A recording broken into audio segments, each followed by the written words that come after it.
புதிதாக பிறக்கும் குழந்தைகளுக்கு கூட நீரிழிவு நோய். என்ன பாவம் செய்தார்கள் இவர்கள்? இவர்களும் வாழ்நாள் முழுவதும் இன்சுலின் செலுத்த வேண்டுமா? டைப் 1 நீரிழிவு நோய் சிறு வயது குழந்தைகளுக்கு பெரும்பாலும் 4 வயதை கடந்த பின்னர் ஏற்படுகிறது. ஒரு காலத்தில் வயதானவர்களுக்கு மட்டுமே பாதிப்பை ஏற்படுத்திய நீரிழிவு நோய் இப்போது வயது வித்தியாசமின்றி அனைத்து வயதினருக்கும் வருகிறது. பிறக்கும் போதே நீரிழிவு நோயுடன் பிறக்கும் குழந்தைகளும் உள்ளனர். இவ்வாறு பிறக்கும்போது குழந்தைகளுக்கு நீரிழிவு நோய் இருக்கும் நிலை நியோனேட்டல் டயாபெட்டிஸ் என்று அழைக்கப்படுகிறது. இது மரபணு காரணங்களால் ஜெனடிக் ரீசன்ஸ் ஏற்படுகிறது.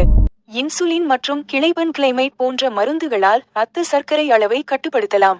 இது சில குழந்தைகளுக்கு நிரந்தர பாதிப்பு ஏற்படுத்தினாலும் ஒரு சில குழந்தைகளுக்கு ஒரு வயது பூர்த்தியாகும் முன் தானாகவே குணமாகி விடுகிறது.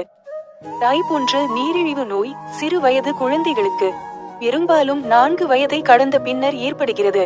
இவர்களுக்கு வாழ்நாள் முழுக்க இன்சுலின் ஊசி செலுத்திக் கொள்ள வேண்டிய நிலை இருக்கிறது.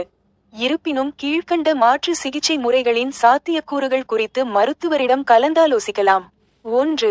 இன்சுலின் பம்ப் உட்செலுத்திக் கொள்வது. இதன் மூலம் தினமும் 3 அல்லது 4 முறை இன்சுலின் போட வேண்டிய நிலையை மாற்றலாம். 2. கணைய மாற்று அறுவை சிகிச்சை. டைப் 1 நீரிழிவு நோயாளிகளுக்கு இது ஒரு நிரந்தர தீர்வாக கருதப்படுகிறது.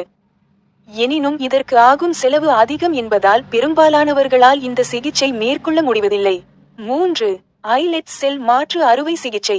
இந்த முறை சிகிச்சையும் நீரிழிவு நோயாளிகளுக்கு நிரந்தர தீர்வாக கருதப்படுகிறது. இது கணனைய ஐலெட் செல்களை உறுப்பு கொடையாளிகளிலிருந்து பெற்று கல்லீரலில் உள்ள போர்டல் தமனியில் செலுத்தப்படுகிறது. 4. ஸ்டெம் செல் சிகிச்சை குருத்தணு சிகிச்சை. டைப் 1 நீரிழிவு நோயாளிகளுக்கு இது ஒரு வர பிரசாதமாக அமைந்துள்ளது.